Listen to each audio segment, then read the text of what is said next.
কেরানীগঞ্জ ধলেশ্বরী নদী থেকে আপনাদের সকলকে জানাচ্ছি শুভেচ্ছা অভিনন্দন। আপনারা দেখতে পাচ্ছেন যে আমি খেয়া নৌকায় আছি এবং খেয়া পাওয়ার পর ওপার যাচ্ছি। নৌকা বেয়ে আমাদের ওপারে নিয়ে যাচ্ছে। আমরা যাচ্ছি এই কেরানীগঞ্জ থেকে ওপারে এই মুন্সিগঞ্জ।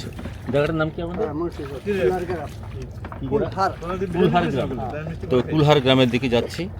তো আমি দেখানোর চেষ্টা করবো এই কুলহার গ্রামের বিভিন্ন দিকগুলো। আপনারা আমার সাথেই থাকুন।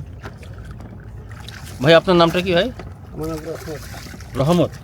রহমত ভাইয়ের সাথে পরিচয় হলো। উনি এই নদী পার কাজটি করেন এবং এই নদী ঘাটে তিনি খেয়া পার করেন। আপনি কতদিন যাবত এই কাজটি করছেন, এই খেয়া পারের কাজটি? আমি বছর তিনেক ধরে তিনি এখানে এই ঘাটে মানে খেয়া পাড়ের কাজ করছে এবং একই তার জীবিকা নির্বাহ করেন তিনি। তো আমরা তার সাথে একটু কথা বলি। তো আমি কথা বলছি রহমত ভাইয়ের সাথে। তিনি এই এলাকারই এবং এই খেয়া পার করে তিনি তার জীবন জীবিকা নির্বাহ করেন। তিনি এই অনেক দিন প্রায় 3 বছর যাবত এই কাজ করছেন তিনি আমাকে জানান। ভাই, তো আপনি 3 বছর যাবত এখানে কাজ করছেন। তো এখানে কীরকম লোকজন পারাপার হয়? লোকজন আগে ছিল অনেকে ছিল, এখন ওই যে ব্রিজ হতে ব্রিজটা চলে যায়। এখন সারাদিনে 4-5টা টিপ হয় এরকমই। এতে করে আপনি কীরকম টাকা পান? এইরকম করে 400-500 টাকা পান। 400-500 টাকা পান।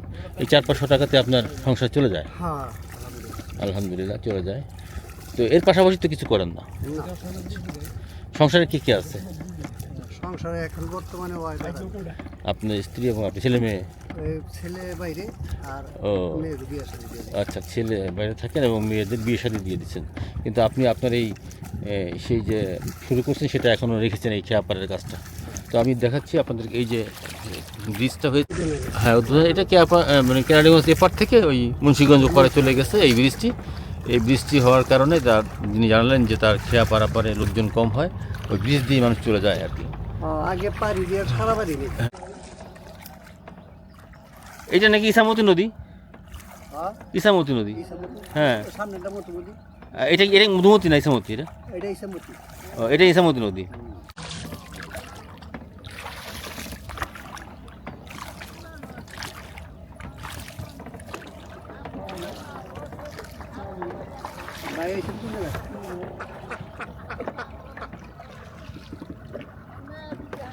হাঁস, কত চমৎকার হাঁসটি।